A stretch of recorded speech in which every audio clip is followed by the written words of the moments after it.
എന്നാലും ഈ മലയുടെ അകത്തൂടെ ഇവർ എങ്ങനെയൊക്കെയാണല്ലേ എസ്കലേറ്റർ പണിത് വെച്ചേക്കുന്നത്.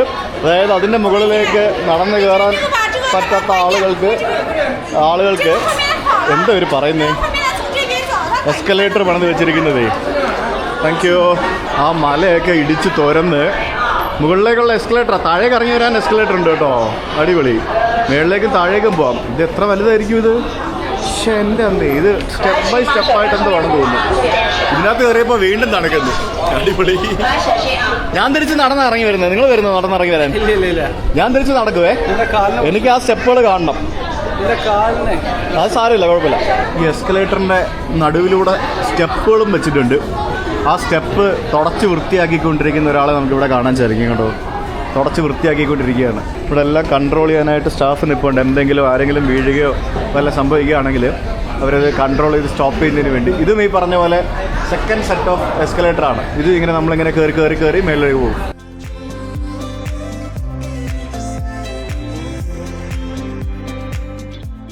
8 മിനിറ്റ് സമയം കൊണ്ട് ഞാൻ ഷൂട്ട് ചെയ്ത ആ ഒരു ഹൈപ്പർ ലാബ്സ് വീഡിയോ ആണ് നിങ്ങൾ ഇപ്പോൾ കണ്ടത്. 8 മിനിറ്റ് കൊണ്ട് നമ്മൾ ഒരു 6-7 സെറ്റ് ഓഫ് എസ്കലേറ്റേഴ്സ് കയറിയാണ് നമ്മളിപ്പോൾ ഈ ഒരു മലയുടെ മുകളിലേക്ക് എത്തിക്കൊണ്ടിരിക്കുന്നത്. ആ ഒരു ദ്വാരം എവിടെയാണെന്ന് ചോദിച്ചു കഴിഞ്ഞാൽ നമുക്ക് നോക്കേണ്ടിയിരിക്കുന്നു. എന്തായാലും ഈ ഒരു മലകൾക്കിടയിലൂടെ ഇതിന് മുകളിലേക്ക് എസ്കലേറ്റേഴ്സ് ഉണ്ടാക്കി വെച്ച ചൈനക്കാരുടെ ബുദ്ധിയെ നമ്മൾ അംഗീകരിച്ചു കൊടുത്തേ മാത്രമേ പറ്റുള്ളൂ. അപ്പോൾ ഇങ്ങോട്ടേക്ക് വരുമ്പോഴത്തേക്കിനും നമുക്ക് താഴെ, ഓ മൈ ഗോഡ്, എനിക്ക് താഴേക്ക് നോക്കിയിട്ട് വാക്കുകൾ കിട്ടുന്നില്ല സുഹൃത്തുക്കളെ. നോക്ക് എന്താ സംഭവം, നോക്ക്, ഒരു രക്ഷയില്ല കേട്ടോ. ഈ കാണുന്ന സ്റ്റെപ്പുകൾ നോക്ക്, കയറി അതിൻ്റെ മുകളിലേക്ക് ആളുകൾ ഇങ്ങനെ ഇപ്പോഴും നടന്ന് കയറി വന്നുകൊണ്ടിരിക്കുകയാണ്. താഴേക്കും അതേപോലെ തന്നെ ഇറങ്ങിപ്പോയിക്കൊണ്ടിരിക്കുകയാണ്. അതിനുവേണ്ടിയാണ് താഴെ നിന്നൊക്കെ ആൾക്കാർ മറ്റേ വടിയും കുന്തമൊക്കെ വാങ്ങിച്ചുകൊണ്ട് വരുന്നത്. ഇതിനകത്തിന് വീണ്ടും ട്രാൻസ് മൗണ്ടൻ എസ്കലേറ്റർ എന്ന് പറഞ്ഞുകൊണ്ട് വേറെന്തോ ഒരു സംഭവം നമുക്ക് കാണാൻ സാധിക്കേ. പോയി നോക്കാം. വേറെ എസ്കലേറ്റേഴ്സ് ഒക്കെ ഉണ്ട്. ഇതിലെവിടെ പോകണം, അത് തിരിച്ചു വരുന്ന വഴിയാ. ഇത് ആ മലയുടെ മേളിൽ വീണ്ടും എസ്കലേറ്റർ പണിത് വെച്ചേക്കുന്നു. ഇത് എന്തോന്ന് സേർപ്പാ ഇത്? എത്ര കോടി രൂപയായിരിക്കും അല്ലേ ഇവിടെയൊക്കെ സ്പെൻഡ് ചെയ്തേക്കുന്നത്? കോടിക്കണക്കിന് രൂപയായിരിക്കും. ഞാൻ പറഞ്ഞില്ലേ, ഇവിടെ മിനിമം ഒരു 20-30 കോടി ഒരു ദിവസം ഇവർക്ക് വരുമാനം ഉണ്ടാവും മിനിമം.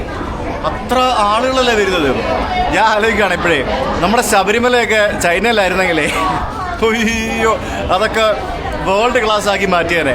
ഇപ്പോൾ ഞാൻ അങ്ങനെ പണ്ട് കാര്യമില്ല, അതൊരു തീർത്ഥാടന കേന്ദ്രമെന്ന് നിങ്ങൾ പറയുമായിരിക്കും. അപ്പോൾ അങ്ങനെയാണെങ്കിൽ മക്കയിലൊക്കെ ഹജ്ജിനൊക്കെ പോകുന്ന ആൾക്കാർ പണ്ടുണ്ടായിരുന്ന ഒരു ഫെസിലിറ്റി അല്ലല്ലോ ഇപ്പോൾ ഉള്ളത്. മോഡേൺ ആയില്ലേ, ഒത്തിരി മോഡേൺ ആയില്ലേ പല കാര്യങ്ങളും. ഹജ്ജിനൊക്കെ പണ്ട് പോയിരുന്നവർക്കറിയാം പണ്ടത്തെ ഫെസിലിറ്റീസും ഇപ്പോൾ കിട്ടുന്ന ഫെസിലിറ്റീസും. കാലം മാറുന്നതനുസരിച്ച് കോലമെല്ലാം മാറണം. പണ്ട് തിരുപ്പതി ക്ഷേത്രം ഉണ്ടായിരുന്ന പോലെയാണോ ഇപ്പോഴത്തെ തിരുപ്പതി ക്ഷേത്രം? ലഡു വിട്ടേക്ക് മാറ്റി നിർത്താം, അത് എന്നെപ്പറ്റി എനിക്കറിയത്തില്ല. പക്ഷേ അവിടുത്തെ ഇൻഫ്രാസ്ട്രക്ചർ എന്ന് പറയുന്നത് ടോപ്പ് ക്ലാസ് ആണ്. ആ തിരുപ്പതി ക്ഷേത്രത്തിൻ്റെ 10-1 ഇൻഫ്രാസ്ട്രക്ചർ പോലും നമ്മുടെ കേരളത്തിൽ ഇത്രയും വരുമാനം ഉണ്ടായിട്ട് ശബരിമല ക്ഷേത്രത്തിൽ ചെയ്യാൻ പറ്റിയിട്ടില്ലല്ലോ.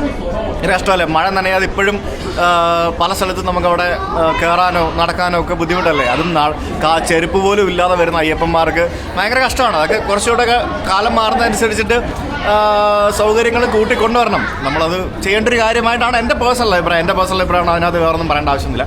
അപ്പോൾ നമ്മളിവിടെ ഇങ്ങനെ മേളിലോട്ട് ഇങ്ങനെ എങ്ങോട്ടാണെന്ന് അറിയാതെ ഇങ്ങനെ കയറി പോയിക്കൊണ്ടിരിക്കുകയാണ്. ഇതിന് എങ്ങോട്ട് കയറി പോകുന്നതെന്ന് ആർക്കറിയാം, പോയി നോക്കാം. അടിപൊളി. കഴിഞ്ഞില്ലല്ലേ, ഇത് വീണ്ടും കൊണ്ടുവരണ്ടേ. ഞാൻ വീണ്ടും ടൈം ലാപ്സ് ഓണാക്കേണ്ടി വരുമോ?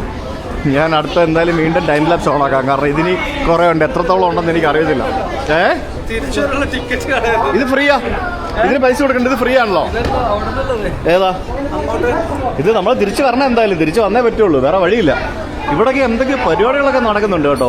ഇതിൻ്റെയൊക്കെ ചിത്രങ്ങളും മറ്റൊക്കെ ഇവിടെ വെച്ചിട്ടുണ്ട്. പല പരിപാടികൾ ഇവിടെ പല സമയത്തായിട്ട് നടക്കുന്നുണ്ട്. കുറേ ആക്ടിവിറ്റീസ് നടക്കാറുണ്ട്.